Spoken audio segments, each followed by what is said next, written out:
All right. Welcome in the A to Z Sports Big Orange Podcast. I'm Charlie Burris. That is Zach Reagan. Wherever you listen throughout the world, thank you very much for listening to us. Zach and I talk everything Vols every week here on the Big Orange Podcast.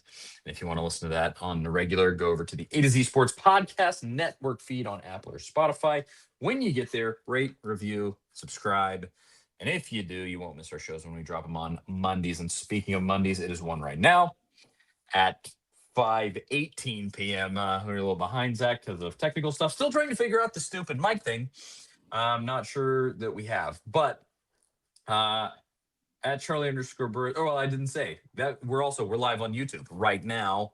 Go to the A to Z Sports Tennessee Volunteers YouTube channel. Subscribe, notification bell there. If you hit the notification bell, you'll be notified when we go live, and you can hop into the chat. Always fun. At A to Z Sports, at Charlie underscore Burris, at Zach TNT on Twitter, and then Facebook.com/A to Z Sports Nashville, and A to Z Sports.com for all the stuff that Zach writes.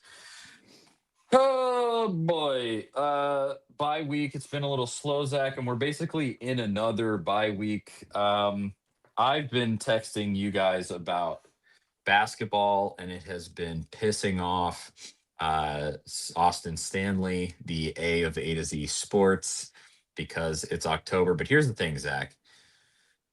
Tennessee football right now is either it's one of two things. It's a snooze fest because it's essentially a second bye week, or it's this volatile thing where people are like, if Heupel loses to Florida or if he loses to Vandy, the same. And so it hasn't been the funnest thing in the world to talk about. But we have been. What's up, man? How are you doing with everything you're having to write right now? Well, it was a well-timed bye week. You couldn't have timed that any better because for Tennessee, for health reasons, and then for fans, I think we all needed just kind of a chance to take a breath after that game against Oklahoma and get ready for these last few weeks, which should still be a fun few weeks. We'll get into, but yeah, it was a much needed bye week. It was nice to watch some college football and to not have to stress out about what was going to happen during a Tennessee game later. And we kind of get one of those this week too, New Mexico State, before we get two real potential nail biters coming up here at the end of the regular season.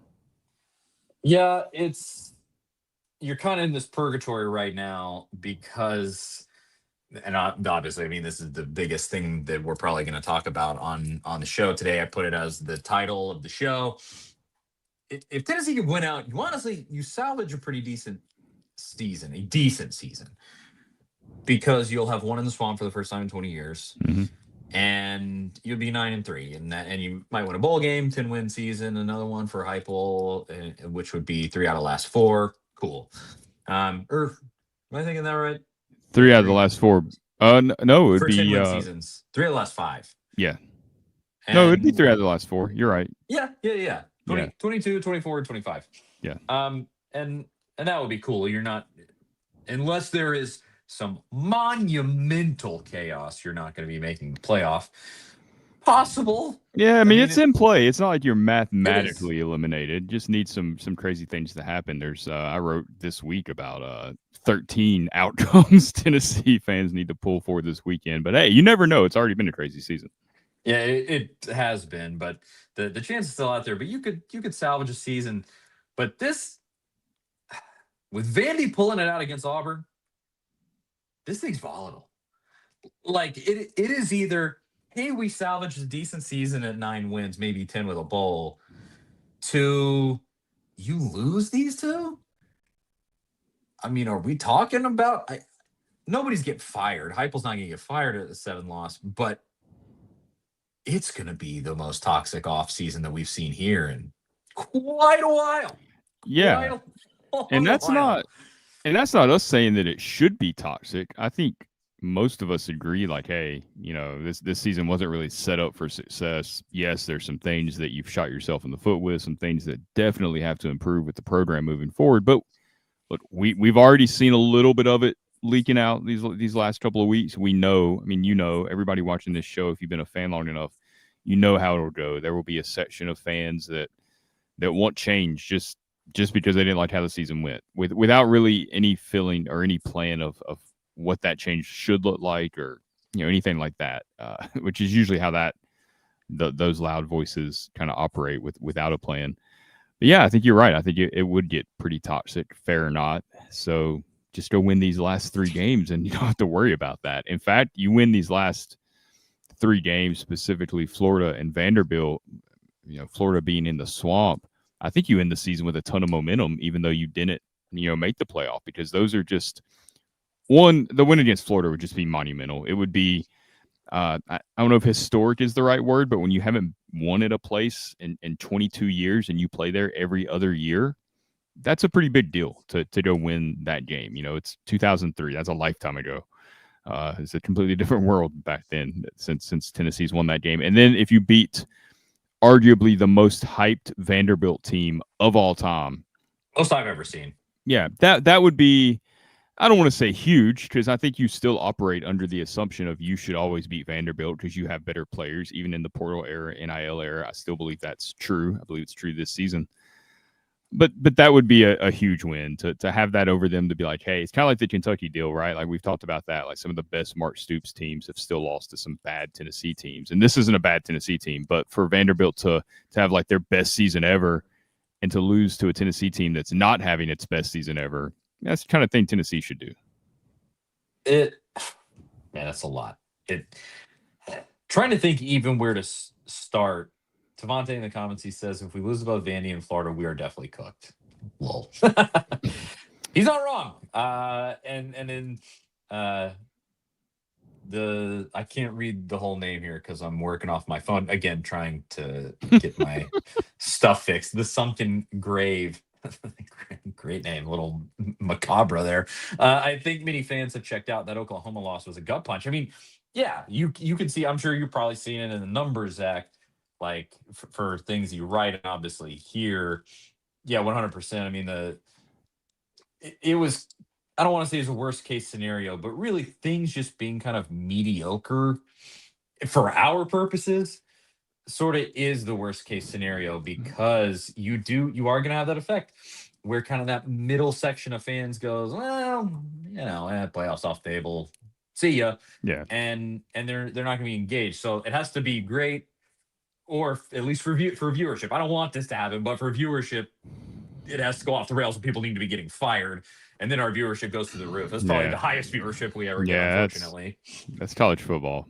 It is kind of like a purgatory that you're in right now if you're a Tennessee fan. And it's because of and I don't like it. I don't like it at all, because me, I'm watching I'm watching my favorite baseball team in September when they're already out of the playoffs, still pulling for them to win. I'm just that kind of fan usually. I mean, you get frustrated. Everybody has the same frustrations, but just because the playoff is off the table now, I think in this new era of college football, so many fans, you're right, they do kind of check out. Or even if they don't check out, it's just they kind of become apathetic. It's like, I'm going to watch, but I'm just not really excited about this team anymore because they can't go win at all.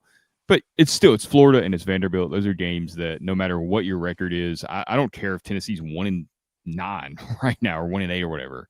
You want to go win those games, period. Like those are games you always want to win. So, hopefully you go have a good performance against New Mexico State, and maybe going into those last 2 weeks, we'll kind of see a little bit of that excitement come back. Just people kind of accept like, hey, it's just how the season went. Didn't go your way against Oklahoma, Alabama, and Georgia. You were close, just couldn't quite get there. Some things to work on this offseason and going into next season that have to improve. But I think there's still plenty of reason to be excited about this program and where it's headed. We'll see if we still feel that way in a couple of weeks. I mean, you are kind of in this odd spot where, in years past, it had been so bad that if you won 9 games and you made it to a Florida bowl game, you're like, hey, what an improvement. Here we are. Look at us, 9 wins. And now you're thumbing your nose down at that, going, a Florida bowl game, I might as well just shut it off. Why am I watching this at all? And you don't want to be that spoiled, but it's the reality of the situation. Like that's how it is. And Josh Heupel kind of did it to himself by having that magical 22 season, by somehow pulling an iron out of the fire last year with a quarterback that could barely throw a forward pass and making the playoff. And now, I mean, he's done it again where he nearly at the beginning of the season, You nearly picked off Georgia. You should have picked off Georgia. You're competitive against an Alabama. And so it is completely ridiculous, kind of in my own mind, that you lose to an Oklahoma. Again, mentioning guys that can't throw a forward pass, losing to an Oklahoma team that can't throw a forward pass with John Mateer, literal broken hand. And so yeah, it is this odd thing where you have, for right now, this will change if you lose these next two games, but for right now, you have this set of fans that's going, everybody calm down. Let's be grateful for what Heupel has done. Come on. And then there's the other fans that are sort of, and this is more the camp, admittedly, more the camp where I land. You're starting to see kind of cracks in the armor, and you're going, I don't like this. I don't like this at all. Do I want to fire this guy? No, I definitely don't. Please just improve and be better. And we need the stability, and don't do this to us. But you're seeing things and you're going, oh, we're losing at home now. We're losing at home to teams that aren't Georgia. Okay. Like, this is a step in the wrong direction. This is not great. But maybe you can redeem yourself with this Florida game. But I did see Kyle in the comments. He mentioned something. This really has no bearing on either of those games, but some bad news today. 4-star commit legend Bay Great name. Great name. Truly, it would have been an all-time name for Tennessee. Now it's going to be an all-time name at Ohio State because he flipped his commitment to Ohio State. Who wouldn't want to play at Ohio State right now? It's sick as it makes me to say that. Winning national championships, they get to play the cushiest little schedule in all of college football. Tennessee would go undefeated against their schedule most years. So I like it. It's, or at least, maybe Tennessee would also lose to Michigan. Who knows? But that's an unfortunate one and not a great foot to start off on. Hopefully not a sign of things to come. Well, yeah, I don't think it's as. I mean, that's a guy that Tennessee wanted to keep. I'm not trying to downplay losing that kid at all. Josh Heupel and Kelsey Pope were out there last, Friday night at his football game in Texas, watching him after he had taken the visit to Columbus and noise had kind of started getting loud that he might be flipping. Like, this is a guy that Tennessee tried to keep. So I'm not trying to be some of those rival fan bases are like, we didn't want him anyway, which is usually the response when you lose a recruit. It's a guy Tennessee wanted. He's a dynamic player, but part of the reason that he flipped, and this is what he told On3, was that he's looking for a path to early playing time as a freshman. And Tennessee next year, I don't know Ohio State's exact situation. I know Carnell Tate will be gone. I know Jeremiah Smith will be back next season, but maybe they've got a little clearer path. I don't know their exact depth chart and situation. But with Tennessee, you've got Mike Matthews is going to be coming back, Braylon Staley. They're going to be, leading the charge. I assume Chris Brazzell will be off to the NFL to maximize his value right now. You got Radarius Jackson, Travis Smith, Joaquin Dotson that were true freshmen. One of those is probably going to be your number 3 guy. You got Tristan Keys, the number 1 receiver in the country, committed. Tyreek King, 4-star wide receiver, committed, who's ranked higher nationally than Legend Bay. And we'll see who ends up being the better player. Rankings really don't mean much there, but you got talent. It was a little more of a crowded room, I guess, maybe at Tennessee. So perhaps, the fact that it's obviously Ohio State, like you mentioned, who wouldn't want to go there, that plays a factor too. But sounds like it might be a clearer path to early playing time for him in Columbus. So that's not, it's kind of one of those things. It's like you're pretty good at that position right now. So it's not this devastating loss. Maybe you just lost it because it has suddenly turned into a position of strength for you. Yeah, and I hope that's the case, because the biggest thing that I've dinged Heupel on his entire time, he's in actual football games, he's kind of found this sort of weird magic formula to winning 9 to 10 games a year, almost no matter who's out there. But the recruiting is not there, and it hasn't been there. And this looks to be his best recruiting class overall. Top 10 as of right now. I don't know where it lands without Legend Bay, and I haven't looked. You still got 3 5-stars without him. Right. I mean, and one of those, just a quick aside, one of those was a terrific offensive line evaluation. Gabriel Osenda, who hopefully is going to help you with David Gabriel Georges, or however you say his last name. I know he's French. I'm not sure how you pronounce it, but he goes to the same school as Osenda in Chattanooga, so that might help you. But when Osenda committed to Tennessee, he was a 3-star. And now he's a 5-star. I mean, that just shows you a terrific evaluation by Tennessee's coaching staff. So it's a nice class that you put together. It's always going to be flips. I mean, every program has some flips here and there. And I wrote today that there's no shame in losing a player to Ohio State. They're the defending national champs. It's kind of one of the perks of winning a championship. You get that little recruiting boost, and that helps. I bleed orange in the comments.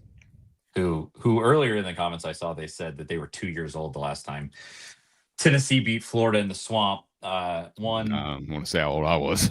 exactly. That's brutal, making me feel old. You're sir or madam. You are a young person. But they did mention, and we got to talk about this briefly, Zach, because this whole thing was a thing. I bleed You're part of the orange. thing. You're part of the thing. I am. I am. They also said, oh, where did it go? They also said Josh Heupel is our Mark Richt and James Franklin. And the James Franklin thing, I think a lot of people saw, and Sam right below it says, no, he's not. So Jonathan Crompton, former Vols quarterback, who I host a post-game show with for Tennessee football games on this very YouTube channel, last week, he posited that Josh Heupel could be our James Franklin. The one that he said the most, if you've historically listened to our show, I've been on all of them, so I've heard it all, unlike pretty much everybody that commented on this thing on Twitter. The one that he said the most is actually Mark Richt. We mentioned that. I want to say we mentioned that at the end of last year and like the Ohio State game last year. We kind of had that conversation between me and him. And it didn't blow up like this one did because Fox Sports Knoxville, who still has me and our Twitter account blocked, there's a little bit of history there, but they took Crompton's comment and ran with it and just used this one little portion. They didn't take, we had a larger conversation for minutes and minutes about this whole thing. But they took this small portion where Crompton said, I don't want anybody fired, but I think he could be our James Franklin, where he wins 10 games, sometimes 11, but that's the ceiling, and he's not ever going to win the big game. And I don't love that comparison because in some ways I do. James Franklin rebuilt that thing from the ground up, and he did a good job at Penn State doing that. And he got it to where it's just winning 10 games a year. That's good. But he's so much longer tenured there. And if you look at the statistics, Heupel has also won more big games than Franklin has. I would equate him more to a Mark Richt, except I wouldn't even equate him to a Mark Richt because Mark Richt at least played an SEC championship game a couple of times. Did he win one of them? Maybe. He won one. So even Mark Richt had his day and play. Was it his second year they played for a national championship? Yeah, I think it was some of those pre-Urban Meyer at Florida years. Yeah. So you're not even Mark Richt, and I think it's not exactly. In big games, you're a little bit better than James Franklin. So it's a little reductive. It's a little oversimplified. But I also think that it's a completely fair point. To this point, this is what we've seen out of this guy. He wins the 9 to 10 games, and then he has it so far in every season. There's not an exception. In every season, he blows it. He blows it in a big game. He does. He does. Tell me the season where he didn't do that.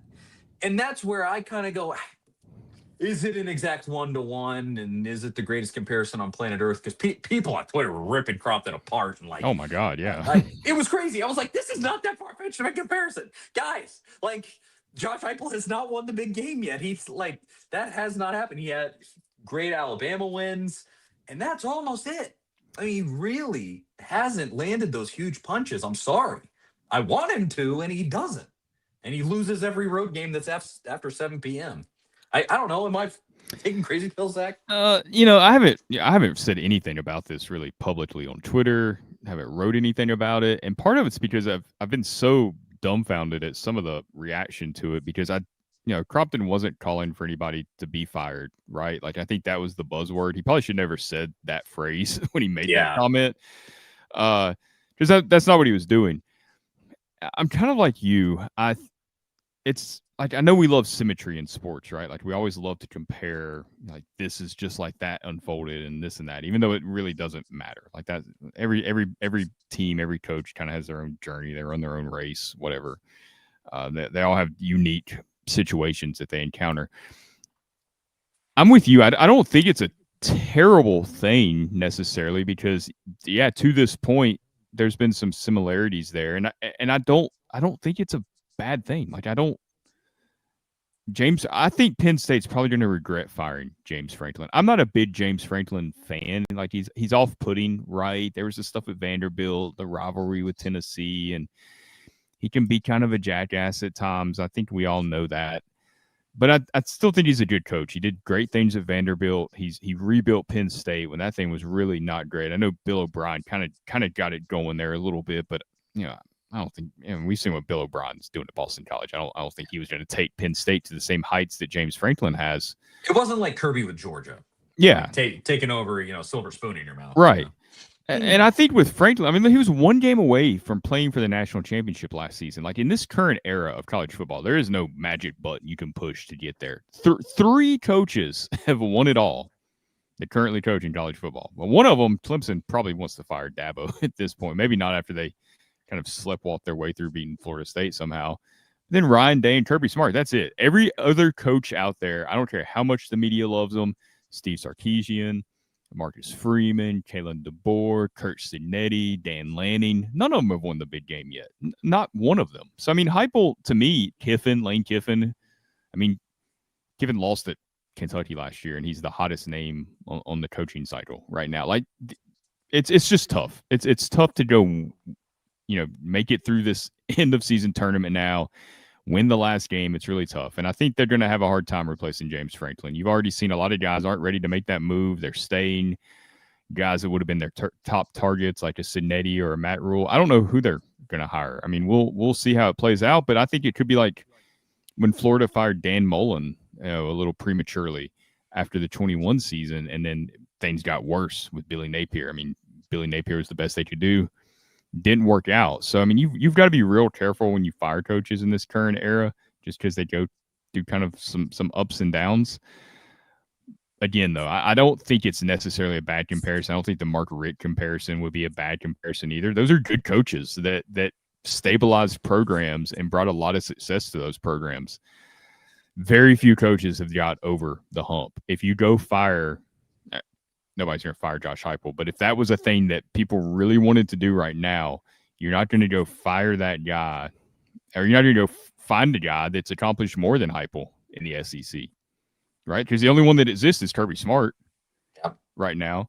So I just thought it was Crompton saying like, hey, this is kind of where Heupel is right now, and this is what we've seen from him. And until he shows us otherwise, this is kind of who I believe he is. And I think that's fair. I mean, none of us know really how it's going to play out, so it really doesn't matter what any of us think. But I think it's a fair comparison. I didn't see why. Like, what is the rebuttal that he's not James Franklin or Mark Richt from a success standpoint?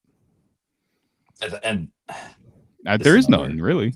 There isn't. I agree with everything you said there. And part of that really made me kind of ill was seeing it was specifically Robert Ayers tweeted out and kind of tore Crompton down and talked about how Crompton was on the team that was the demise of Fulmer and stuff. And I was like, buddy, you were too. Yeah. First of all, a lot of good players were part of that team. Eric Berry. I mean, a lot of really good players.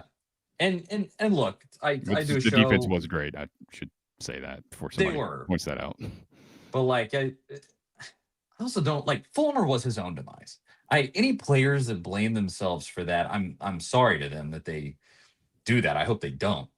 Any at all, because Ayers even followed that up and was sort of like, hey, I know I was on that team too. And like, don't blame yourself for that. Like, the game had passed Fulmer by. It was over. Any objective third-party observer would say that. But I really, tearing down of Crompton. Look, I do a show with the guy. We are actual friends in real life. So I'm a little biased there. I don't know him day to day at all. We've only done this show together. But everybody's ripping him apart. Like, how quickly do we forget, like, he beat the absolute snot out of Georgia. He was the quarterback for the black jersey South Carolina game. He was a blocked field goal away from beating Alabama. Like, everybody, there were so many people that were like, you sucked at Tennessee and all that. And I'm like, he was the quarterback for Kiffin in a pretty fun year. Although, I Yeah. mean, it wasn't a great year. I hated that too. That I just wanted to get it out Well, there. That ticked me off. and just to defend Crompton on that a little bit, not that I mean I didn't think this would be something we'd have to do this season. That '08 team was Yeah. was because Fulmer. I mean, Oh, Nick I'm not a Clausen, Fulmer hater, but yeah, the offense. he didn't have a good plan for when Cutcliffe left after '07, which was it was not a shock that that was going to happen. You always knew Cutcliffe wanted another shot to be a head coach. So Fulmer just didn't have a good plan. Clausen kind of got thrown onto him, and it was a bad mix. Fulmer didn't have much. It wasn't Tennessee's style of football. It was a drastic departure from what they'd been doing. I don't think anybody was really going to have success in that offense. It was just too much going on, too tough to learn. Clausen's offense still, I know he's not coaching this season, but even these last few years at Wake, if you watch that offense, it's very can lull you to sleep at times. It's very methodical. It just wasn't a good fit. So I don't understand people kind of throwing that out there. It was just a bad team because of the coaching situation and everything that happened. So I don't get that. I do think Jason, though, in the spirit of this conversation, which is a good conversation because there's not a lot to talk about this New Mexico State game this week, other than we hope the backups play a lot. And Jason brought up a good point. Like, how long do you ride with Josh Heupel winning 9 to 10 games per year? I don't know the answer to that because I think it's dependent on what those 9 or 10 wins look like each year, who they're against, what type of games you're losing. I mean, if you're winning 10 games a year, or if you're winning 10 games 3 out of 4 years, 2 out of 4 years, I mean, you're going to the playoff every couple of years in that scenario. And if you win 9, if this playoff expands, and I think we all expected that it's going to expand. It might not be next season, but it's going to expand at some point. 16 teams, maybe more, who knows. 9 wins is probably going to get you in to the playoff at that point. So in my opinion, unless you've made it like, even then, I don't know. Unless you're just like getting knocked out of the first round every single time and you're never advancing past the second round and never giving yourself a chance to get to the semifinals or to the championship game, I think you gotta ride with that coach, because if they're getting you there, you just gotta hope that. And I tweeted this out the other day. You got a coach winning 9, 10, 11 games a year. You ride with that coach until you get a transcendent talent or two at quarterback and wide receiver that can carry you over the top. Because ultimately, we spend all this time talking about coaches and coaches and coaches. And then who mentioned it there in the comments about Ryan Day and Kirby Smart and the talent and blue chip ratio and all that. We spend all this time talking about coaches. It's still up to the players, right? Like, it's still about the players. You've got to have the players. If you gave Ryan Day Tennessee's roster last season or this season, is there a huge difference? Maybe, maybe not. I don't think it's a for sure yes. So if you're winning 9, 10 games a year, I think you stick with that guy until you get that transcendent player like a Jeremiah Smith or whoever at quarterback that can carry you over the top. Anything outside of that, I just think is unwise and reactionary and can actually set the program back if you don't have a really good plan. Yeah, if Heupel can finish this recruiting class on a really high note and bring in more elite players and have more of a shot there, yeah, I would and win out. Let's 100%. You have to win out the rest of the season for there not to be at least some amount of unrest, because after this can kind of be the final portion of this conversation. After this weekend that just unfolded, the pressure on Heupel in the final 2 games after you get past New Mexico got ratcheted up a few levels, because Florida looked like complete and utter garbage. They look like a team that has phoned it all the way in. And they benched Lagway. Did they bench Lagway because they benched him? Did they bench him because the game was out of hand? The interim coach did say today that he's going to go back to him and get first team reps. He equated it to like taking a starting pitcher out. Like, you just didn't have your best stuff today. That's what I thought was probably the case, but we just didn't know. But I mean, they stink. Like, they have a lot of talent, but their head is not in the game. Lagway's head is not in the game. I mean, that kid is all over the place. He doesn't have good coaches. Yeah. I mean, it's not there. They got a decent defense, but I mean, Kentucky beat them by 31 points. Like, you will never, never have a better chance to win in the Swamp than you're going to have right now. Yeah. Ever. I mean, it is simply not going to happen. And then Vandy somehow, now the first half of that game looked like they'd phoned it in a little bit. Looked Mm-hmm. like they were about to they were going to do the Vandy yet again. And then they figure out a way to win. And so now unless Kentucky picks them off, you're looking at a Vandy team coming in with the playoff on the line. Which is the opposite of last year with Tennessee and Vandy at Vandy. I mean, and something that I never in a million years what I think would be a thing that is going to happen. And we'll see if Clark Lee can keep it up without Pavia. But unless Kentucky gets them, they're going to have everything to play for, which puts a ton of pressure on them, too. We'll sort of see who melts in that moment. But if you lose either of Vandy and Florida, it's going to be pretty toxic. If you lose both, there will be people calling for Josh Heupel's job, and it's going to be extremely toxic. And if you win both, that's what we said earlier. Hey, that's a. I wish we didn't lose to Oklahoma, but it's a fine season, I guess.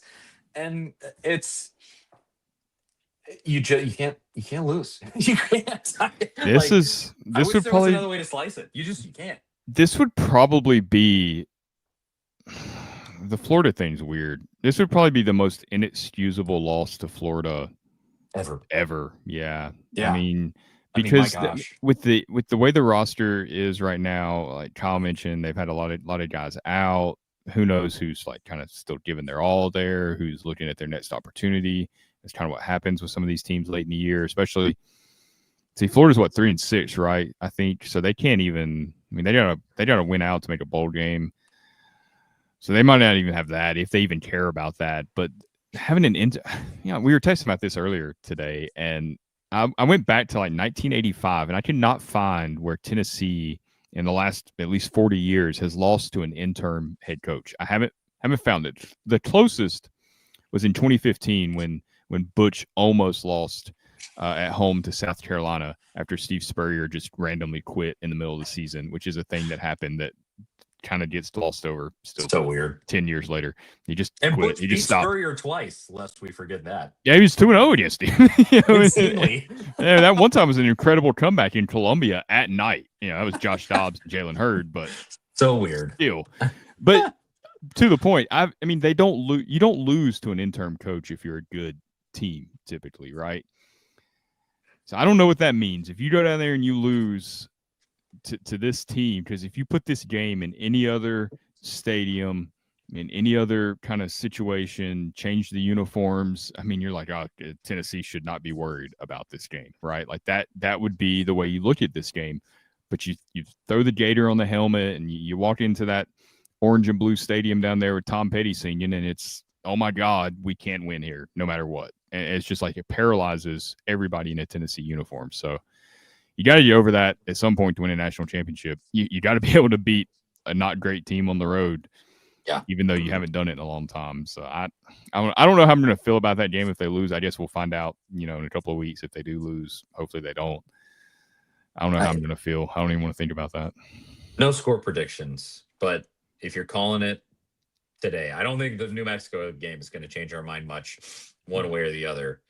Is Tennessee going to win out, do you think? Man, I don't know. That might be one of the toughest questions ever to answer on this show, because I think they are certainly talented enough to do it. They're talented enough to be undefeated right now. They have the talent. They have the roster. Obviously, you're a missed field goal away from beating Georgia. You don't throw that pick six against Bama. You score a touchdown there. You kind of go into the halftime almost back even. Who knows what happens in that second half? Because both teams are kind of playing different games then. And same thing with the Oklahoma game and the scoop and score. That changed that game even more than the Alabama game, I think, because that game was closer at the end. So you can, and these are teams that I think you are better than. We'll see if they're better than Vandy. I think they are, but I don't know.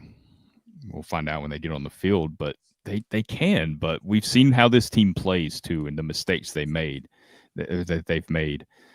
Do they fix those? Have they fixed those? I mean, I think it all comes down to that. I don't know. I mean, my gut says they probably don't, but I think they can. Kyle on YouTube says I say a 75% chance Tennessee wins out.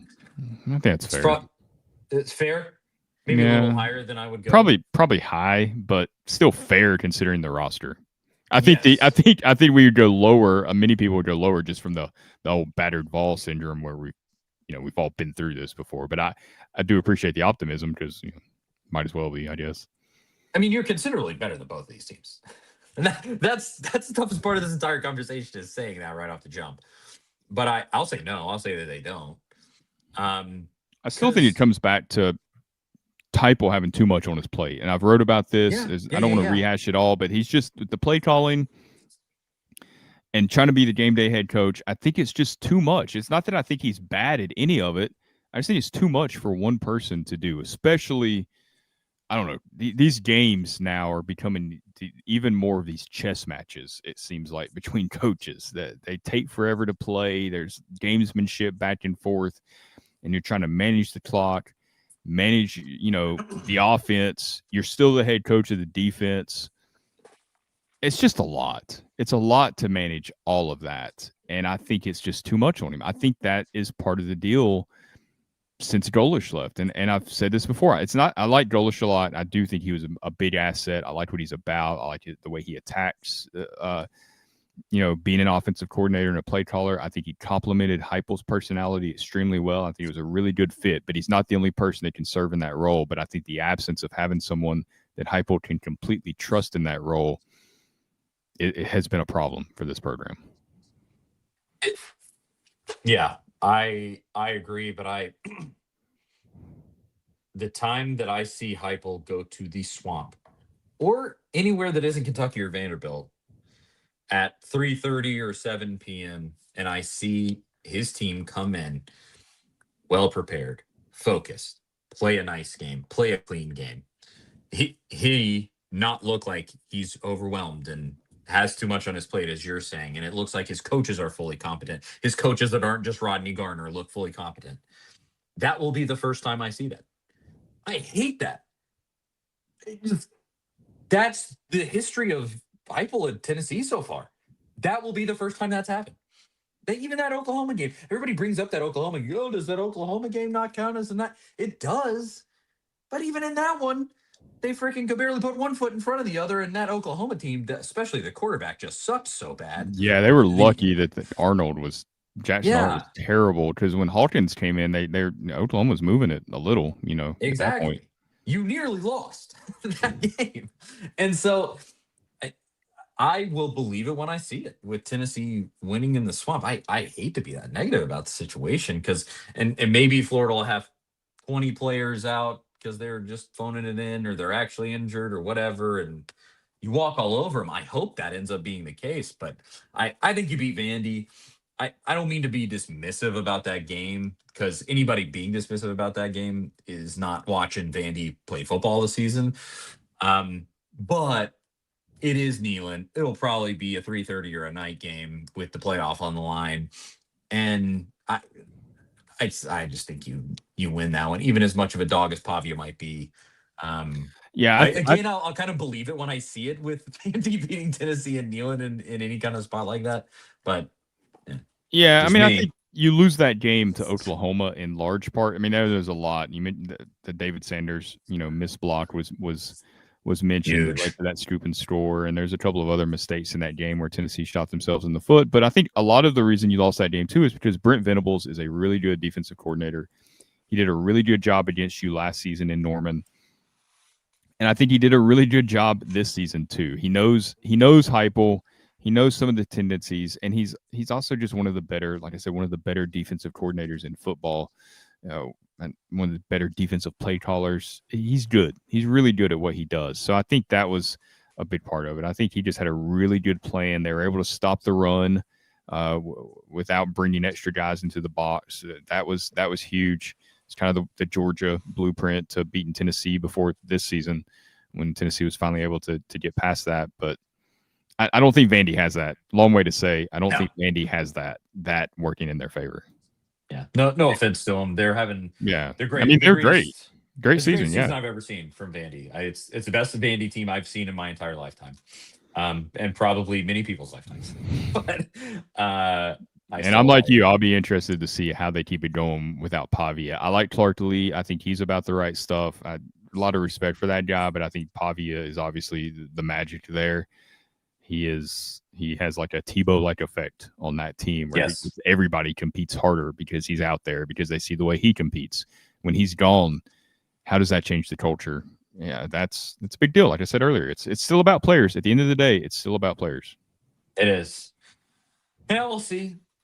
I think that's most of the football conversation. I guess we should, before we finish with just what we've seen out of basketball in the first two games, just quickly score prediction for the New Mexico game, just so we're on the record. What do you think, Zach? Yeah, I mean, I think Tennessee will score plenty. I mean, this feels like a 62-7 type game where Heupel just airs it out. And the most important thing, I think, is you need to get Mertlinger and McIntyre some time, especially McIntyre, George McIntyre. We assume Mertlinger will be gone after this season. This is another big topic we're going to be talking about here in a month, whenever the season ends, or a little over a month, whenever the portal stuff gets going, is what does Heupel do at quarterback after this season? Because you've got a 5-star true freshman in Faison Brandon coming in, and a 5-star redshirt freshman, George McIntyre, and that's it. And I don't know if that's what you want to go into next season with and try to compete for a spot in the playoff, because that's a lot of inexperience. And I think we're learning that experience matters a lot at the quarterback position in this current era. I mean, it seems like you need to have a guy that's been around a few years and been has some snaps and has some reps under his belt. I think it's a big ask. I mean, you saw with Nico last year that Nico's talented, and he's had some good games at UCLA. We'll see how the rest of his career unfolds. But you went to the playoff last year largely on the back of your defense, because your redshirt freshman quarterback, who was highly rated, just wasn't quite the star that you thought he was going to be immediately. So who says McIntyre will be? Who says Faison Brandon will be? Maybe they are. I'm not doubting them at all, but we don't know. So I think you need to get McIntyre as many reps in this game as possible. I am absolutely with you there. Davey says, love the show. I got to go to the mechanic. Davey, we appreciate you watching. We appreciate that. Love you too. I'll say, yeah, kind of like you. Who knows? 55-10, something like that. And don't even bother playing Merklinger in this game. Heupel's not going to do that because it's not who he is. But there's literally no point. You have, and I think I heard a radio interview with Austin from VolQuest. I mean, he was just saying, like, I don't think anybody expects Jake Merklinger to be here next year. Like that, if that's being said publicly, don't play this guy. Like, again, no offense to Jake Merklinger at all. I don't think the kid has a fruitful and great career from here on out at Tennessee. You're not going to be Tennessee's quarterback in any way next year. Not. It's tough. It's tough. The meritocracy, that's the way college football goes. So play George McIntyre and just get to it and get down to brass tacks. And Sam says here, Ty Simpson had no experience. Roll with George. Nico isn't comparable coming from that family. George comes from a football coaching family. I mean, those are sound points, but I don't think it's that black and white. First of all, Ty Simpson's in his 4th year at Alabama. He's a redshirt junior. He's been in that program for a while now. And he kind of stunk up until this year. Yeah, well, I mean, he's set back and kind of did it the traditional way that quarterbacks should do it. I mean, ultimately, what Ty Simpson's doing, what Arch Manning is doing, is the best path for quarterback development, and that will never change, in my opinion. And the point about McIntyre coming from a football family, I think that helps. I think that is interesting. Is I think that's something that's helped Ty Simpson as well, coming from a football family like that. But man, you just don't know until you know, right? Like, until those guys go out there and play and on Saturdays in September, in October, into November, you just don't know how they're going to play. And to be that young, you're going to make mistakes. Like, you can't expect to see the field for the first time as a redshirt freshman in moments that matter and be at your best. Like, you have to make mistakes. Like, David Sanders is going to be an NFL player. Probably an NFL starter, maybe a Pro Bowler. He's that talented. That mistake he made against Oklahoma probably cost Tennessee the game, or a chance to win the game, I'd say. Yeah. It doesn't change my opinion of him as a player, because sometimes you have to make those mistakes to improve. Like, he'll be a better player because he made that mistake. The same is true at the quarterback position. Do you want to see George McIntyre out there making the mistakes, against Georgia or against the Florida or something in a game that you need to win next season? Or do you want somebody with a little more experience? I don't know the exact answer to that because I don't know how any of these guys will perform, but I do think that you'd be wise to try to find a third quarterback and to have a good competition. I mean, look, that's what Brian Kelly did coming into LSU, and not that I'm using Brian Kelly as a great coaching example, but he went and got Jaden Daniels when he had a couple of guys on the roster, Garrett Nussmeier, a 5-star quarterback, and Walker Howard. I mean, he had talent there, and he was still like, I'm going to go get another guy. And Jaden Daniels ended up becoming, Jaden Daniels. Yeah. So I just don't think you should. I think you should go look for a guy. I 110% agree. I think long term, George McIntyre is a dude here. Yes, I do too. But for next year, you at least got to have somebody to compete in that room, because it can't be Faison Brandon, and George McIntyre might still be a little too green, and that's where you're at. Finish with and I will also say that game really quickly. I just wish Jermon McCoy would play. I don't think. I don't know. Do I? I kind of at this point I sort of say, like, for your NFL career, just fold it up. I mean, the playoffs off the table. So I think he wants to get some film because if he goes and plays 3 games and shows one, I think he wants to compete and play for this team. I think he's that kind of guy. That's why I think he's going to be a really good player in the NFL. I think he's about the right stuff as a player. I think he really wants to play, and I think it would be beneficial for him for the draft too, to show that he's healthy. Because if he's healthy, I mean, he might be like a top 10 pick if he's healthy and plays well if he comes back. Mm-hmm. I hope he plays. We'll see. Come Wednesday. Let's finish with this, Zach. Just quickly, 2 games down for Tennessee basketball. Couple of blowout wins. Latest against Northern Kentucky was probably the best that they've looked out of even the Duke exhibition, the first game. This Northern Kentucky game that just passed, probably the best that they've looked. I don't know how much of it you've even watched, Zach, to be quite honest. I've watched pretty much all of it, but do you have any opinions on this basketball team thus far? Got Rutgers and Houston coming up in a couple weeks. Will be your first couple of decent tests. Not really. I mean, my biggest takeaway is that Rick Barnes is already in midseason form. When you hear him talking about these games and asking about, where's this guy defensively? Is he where he needs to be? He's like, no, none of these guys are anywhere close to where they need to be. I just love the candidness from him, but I don't know. I guess the thing I wanted to ask you though is like, what do you?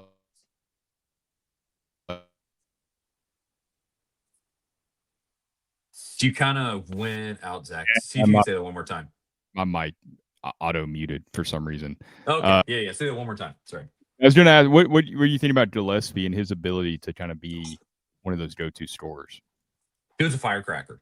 I think he's awesome. And people are kind of leery after the Duke game. In that first game, they were like, oh, he just jacks up so many shots. And you saw in this Northern Kentucky game what this dude can be. Dynamic, can even at his size, can create his own shot impressively. Now, we'll see if he can really do that against SEC competition. Houston's going to be an insane test for that, obviously, with the way that they play defense. But I love it. I don't know that he will be better as a whole than Sakai Ziegler, but he's going to be a better scorer. I can tell you that much. Just purely, he's just taller and bigger. But I think he's super fun. The main thing, and this is going to be true probably the entire time leading up to conference play, you got to find somebody at that 2 spot. It feels like it's going to be Ethan Berg, but he still hasn't shown enough to this point. Not that they've had a ton of time to show much, but he still hasn't shown me enough, right? Just to like, oh yeah, that's definitely your go-to guy. Bishop Boswell, he scored a little bit in that Northern Kentucky game. And he is gonna be a dude who plays because he's really tenacious on defense. Yeah. And with Rick Barnes, that'll take you miles. And Bishop Boswell is gonna play. And I think he also has some real leadership qualities too. And that's great. I think as a pure 2 guard, probably a shooter, Berg is probably better. Amari Evans, or Abram, maybe odd man out there. And then you go down to Evans. Also, I, I just see Boswell and Bird probably trading that off. But honestly, throw Ament at the two. Do a little. Barnes is out here comparing him to Kevin Durant, playing like Kevin Durant. Like Yeah. that's. He made a 4-point play against Northern Kentucky. He can shoot the ball. So if you can get more comfortable that way, I'd love to see that.